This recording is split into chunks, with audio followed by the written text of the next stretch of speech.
Yo, what is up, everybody? We're going to go take a look at the rest of the Daybreak previews for Thunder, Wind, and Frost today, because Solar and Water, there's a lot there. They do kind of work together, so we're going to save that for last. So today, Thunder, Wind, Frost, and we're going to jump into what is in Daybreak for those elements. So let's jump right into that. And as always, hey, if you want to give me a like and subscribe for more content, as well as you can always check out my referral link when ordering product from shop.elestrals.com. If you want to give me a little bit of commission and a little bit of support that way, I'd appreciate it. Let's jump into the rest of this video. Alright, starting with Larva Cell. It's a 3-1 for 1 Thunder. You can access Thunder or Solar. When this Larva Cell receives 1 or more Solar, you can special send this anel from your hand or deck. So this is the first card, I believe, that can nexus one of either of 2 different spirits. You can only nexus one of them, so that slash means or, so Thunder or Solar. I don't think you're ever going to run this in Thunder Nexus because this is a really weak body that can nexus 1 Thunder. You're just running Spark It unless you really want to take advantage of nexusing to Ash Rabbit and Toxians, I guess.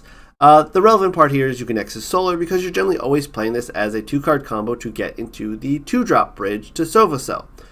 Sova Cell is going to be a pretty aggressive body, so generally you play this, you nexus off Apollo or maybe off a Solar Stadium to get to the 2-drop. The 2-drop is Anel. It's a 4-4 for 1 Thunder, 1 Solar. You can expend 2 Solar in order to special send this Anel to Sova Cell from your hand or deck.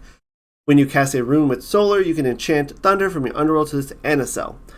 So it's a 4-4, the body's weak. It gets super destroyed by Gorgons and Dense Fogs, but however it is, you can expend 2 Solar to special send it. So it's literally just a bridge that if you get the 2-card combo bridge on turn 1 with your Larva Cell, you go straight into Anel and you go straight into Sova Cell. But you might not want to go into Anel or Sova Cell right away because you can cast runes at Solar to get more Thunder on Anel. Now, there's a reason that you want to get more Thunder on Anel. A, it's recovering things, so if you cast some runes, you get some recovery onto board. But B, Sova Cell likes to have multiple things of Thunder on it. So the Sova Cell gets 1 attack for each Solar on it. The 3 cost, 2 Thunder, 1 Solar, 7 force. And you can disenchant 2 Thunder from the Sova Cell to destroy a rune. So the more kind of Solar runes that you can cast with Anel, the more Thunder you can put on this to potentially get more pops with this card. You can basically just throw Thunderstorms off of it. And when the Sova Cell receives 1 or more Solar, you can enchant 2 Thunder from your underworld to it. That also will trigger when you ascend into it. So it will generally start with like 5 Thunder on it, and it'll allow you to just kind of throw a Thunderstorm off of it. However, it is Thunder from your underworld, so you do need to find ways to load up Thunder into your underworld. So you're probably playing this in an aggressive Thunder Solar deck where you're playing Nectar of the Gods, Thunderstorms, just lots of cards to just dump at least 2 Thunder into your underworld, so that way when you go into Sova Cell, you can go like, you Thunderstorm a back row, go into Anel, play something, ascend into Sova Cell, Thunderstorm off Sova Cell again with the recovered spirit, so you pop 2 back row, allowing you to kind of open up an attack on board to swing into things. However, things like Tsunami, things like Gorgons could potentially restrict your plan in that way, so you do have to kind of be cognizant of that. But if you can load up some Thunder beforehand, you can ascend with a with a Leviathan to protect against Tsunami. I think Sova Cell is a pretty powerful card. It might not see play because Thunder Nexus is obviously a pretty strong deck, but if you want to play an aggressive Thunder Solar deck, this is definitely the kind of strategy you're going for, of just popping a bunch of back row and then swinging in, hope your opponent doesn't have something in defense that you can't interact with, and just punch for damage. I really like this card. It's pretty powerful. Moving on, though. Next up, we have fgre, a 2-3 for 1 Thunder. It gets 2 attack for each Thunder enchanted rune in your field. So if you have, say, Zeus in play, it's a 4 attack. If you give this Thunderbolt to Zeus, it's instantly 6 attack with some effect. I don't think this guy is that great. I do see a world where you're playing like Thunder Nexus and you have Zeus and Mount Olympus in play, and this all of a sudden is like an 8 attack like beater or something. So it might see a little bit of a tech option, but being that it's not searchable, since there's no way to search 1-cost Thunder Elestrals, I don't see this seeing a ton of play. But maybe again in like an aggressive Thunder Runevake deck or something it might see play, but I just don't see it doing super well. It is a card that gets really big really fast in an artifact / rune based deck, which we don't have right now, but maybe in the future. And next up is arleth, a 6-4 for 2 Thunder.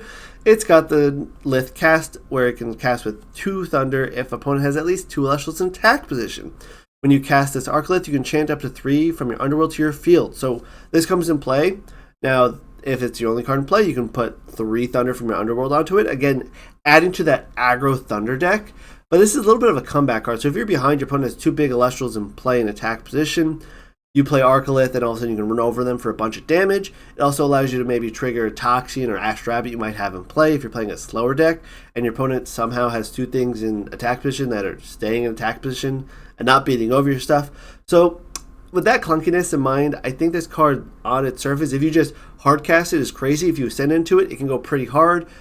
But if you're just using its normal cast trigger because your opponent has 2 attack position Elestrals, you're kind of in an iffy situation. It's a nice Thunder recovery card. It's a nice way to do a ton of damage in Thunder against some of your opponent's potential strategies and such, but I don't know how good it will be consistently. I think it's probably going to be played mostly in a Thunder Nexus deck just to kind of hard ascend over your extra Rabbit or your extra Toxin or an extra Thunder Celestial in play to just enchant a board and trigger some receive effects.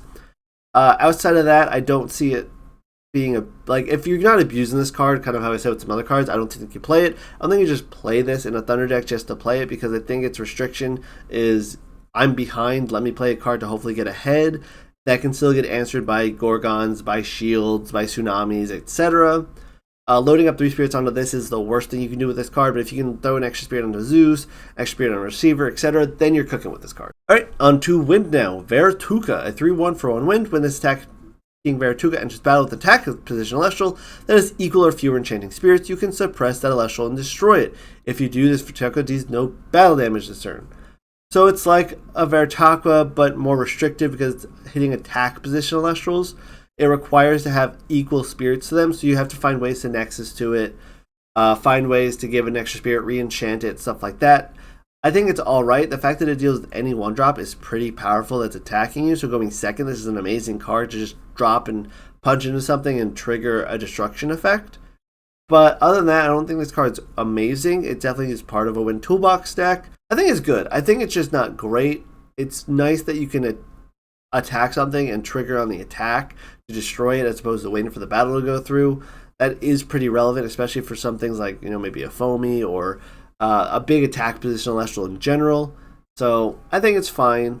I can see it seeing play, but I wouldn't be surprised if it doesn't see play because it's a little bit clunky to get through bigger threats, and we're seeing a lot more bigger threats being viable going into Daybreak. Next up, Javan, a 6/4 for 2 Wind. When it destroys opponent's position, attack position Celestial in battle, opponent must expend 3. Oh, that was a mouthful. This guy is fine. It's Javalantis, but attack position Elestrals, which I think is significantly better. The ability to just punch for 3 as well as do pierce. Like, you attack over a 1-drop, you're dealing 1 damage plus 3. Maybe you load this up more spirits, you do a ton of damage with it. More than welcome to do that. Other than that, I think the card's mediocre. Like, it's an attacker that has okay attack stat with no way to protect itself from back row. It's alright. I just don't see it being great. Toxic Swarm, a 4/1 for 1 Wind. When the Toxic Swarm receives 1 or more wind, your opponent must expend 1. We've seen this before. Does this make Wind Burn or Wind Nexus more viable? Yes, it does. Does it make Burn in general more viable? Also, yes, because now you're basically playing 6 Toxins. That's pretty good. Now, will this bubble out Wind Burn with Eruption over something else? Probably not, but I definitely think there's a deck where you're playing like Wind, Thunder, Burn with a little bit of Splash of Fire for Eruptions, maybe a Boltuga or 2. But you're also then playing a bunch of cards with low attack stats, so you're giving up kind of some board state potentially. We'll have to wait and see, but it definitely being able to play a bunch of 1-drops that kind of chip your opponent for damage is pretty powerful and relevant. So we'll have to see what Wind, Thunder, maybe Fire Burn does in the Daybreak set. But I would be cautious about this card. It definitely will see play. I just don't know how much play it will see. And next up is Venom, a 6/2 for 2. When the Venom destroys an Celestial in battle, you special cast a Toxic Swarm from your hand or deck. So this is very kind of similar to Caprigal, except it also specials from deck, but only Toxic Swarm. I don't think this card will see much play outside of people who really like playing Wind Bugs. It's a really cool card, and it definitely is awesome to be able to just spam out little guys. But we saw a card similar to this on the defensive side with Terrasail last set that sees no play, where it kind of brings out little guys from deck that recover. This brings out little guys from deck that burn. I think this is probably worse than that because you have to attack, and attack triggers are really hard to get off. So I think the card's fine. I just don't think it's that good. It's really cool design though, especially to go with the Toxic Swarm to swarm out your wind Elestrals. Pretty cool there. And on to Frost. We have Rhinos, a 1/5 for 1 Frost. You can expend Frost to move this to your rune row. It's not recasting it like Spy Nymph. It just moves it and turns it into an artifact. And it becomes an artifact rune empowering Elestral of your choice. The affecting power Elestral is suppressed and gets -2 defense. So I think this is kind of similar, equatable to like a bad Boom Bat. It basically allows you to either put a 5 defense wall in play, or put a 5 defense wall in play that potentially turns into a suppression effect on something threatening, like if you can kind of put it on like a Lustragon or Celestial, like all the solar threats. Any basically big Elestral, it's nice to be able to just empower it and say that's suppressed as long as Rhinos in play.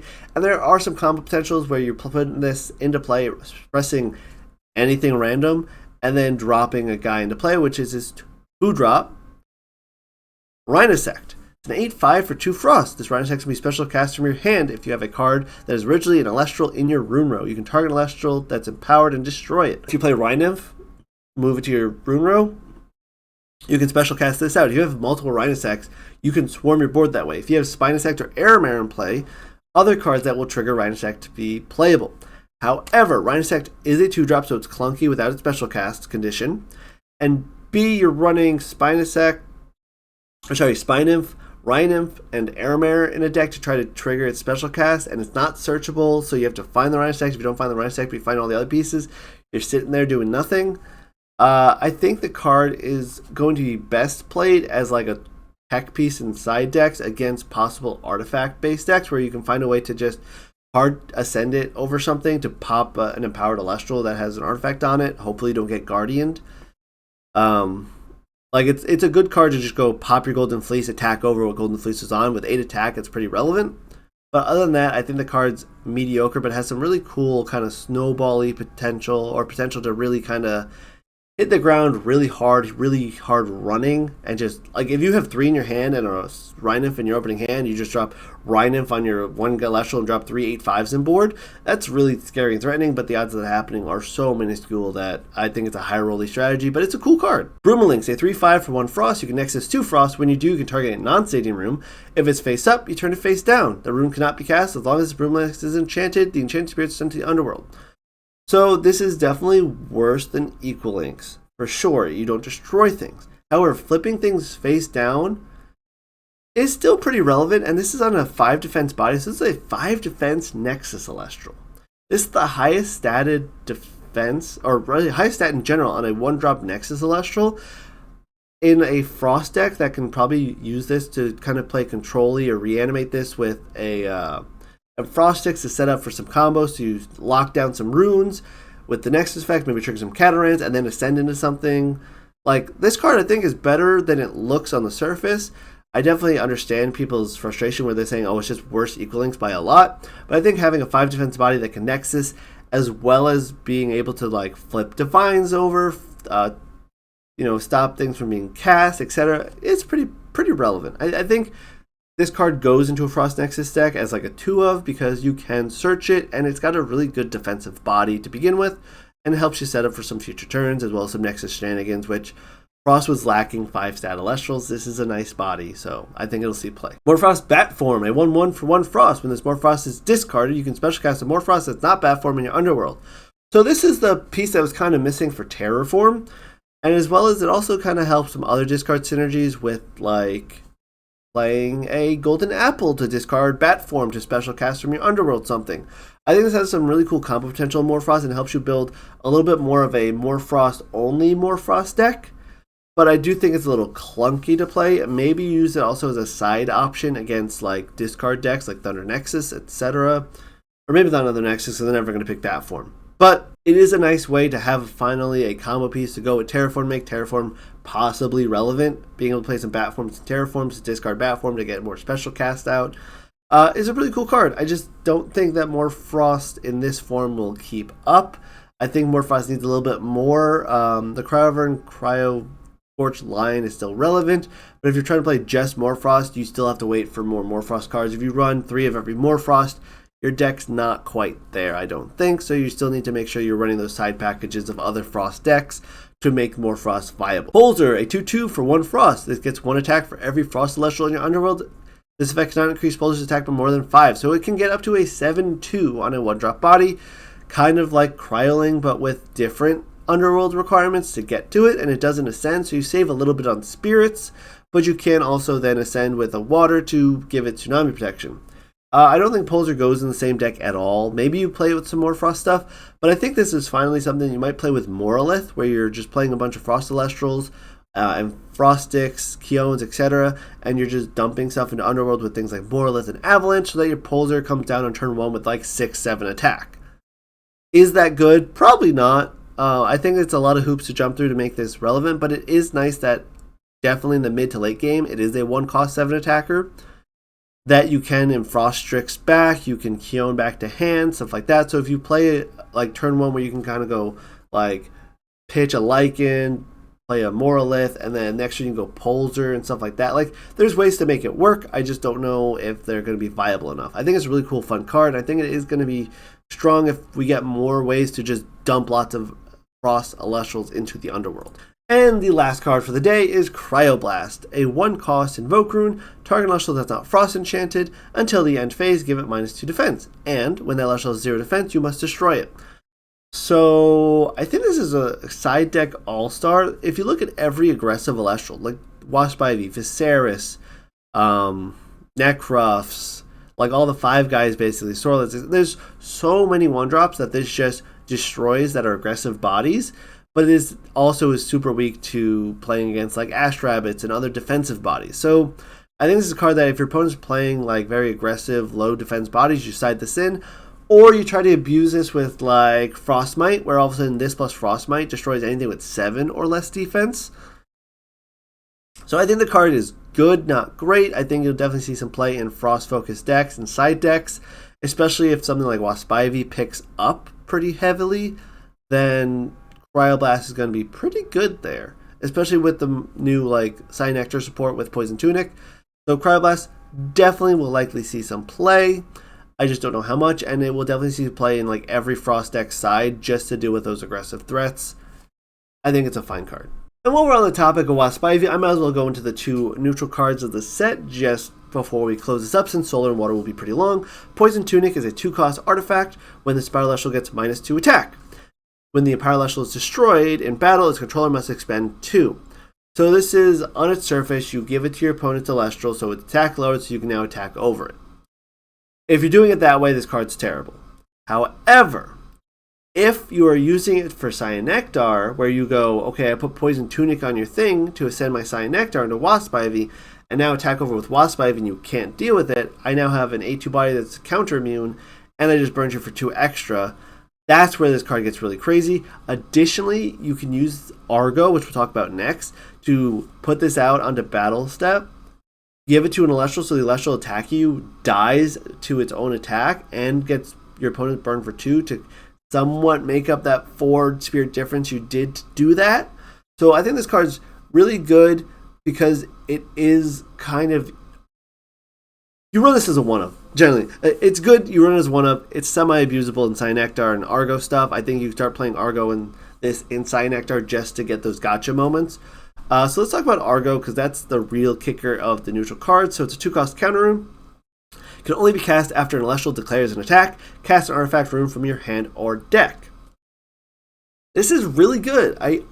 This is Elestral's first kind of combat trick effect, where you can throw stat buffs onto something in the middle of the battle step. In the middle of the attack step, so that your opponent has to respond to stuff before battle step starts and gets locked in. Throwing an artifact like Tides of the Meter on something in an Earth deck to recover your spirits back, or throwing like a Bag of Winds on something to give it more defense and it no longer going to be targeted by runes. Throwing a Golden Fleece on something and completely protect you from dying. Like if you have a Humbus and play an Argo face down, you go Argo, mill 2, put a Fleece on, mill 2, Humbus lives, you go into your next turn. Generally, anything that gets attacked into, you can just Argo a Fleece out or Argo Poison Tunic out.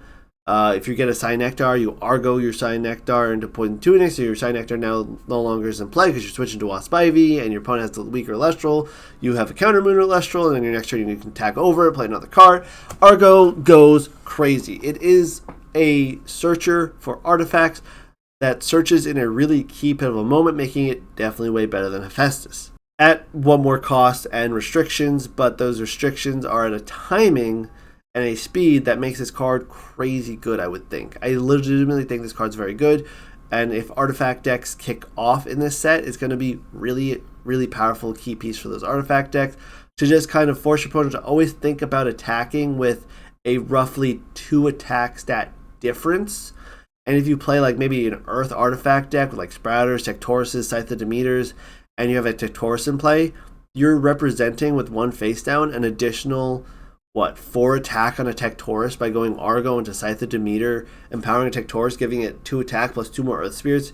Like, that's pretty crazy. So I think this card's going to be really powerful just as a combat trick to run 1 or 2 artifacts with in some decks, and then in an artifact-based deck, it's a linchpin and makes the decks really powerful. So that is it for today. That is all the cards in Thunder, Wind, and Frost, as well as the neutral cards that I felt like going into at the end.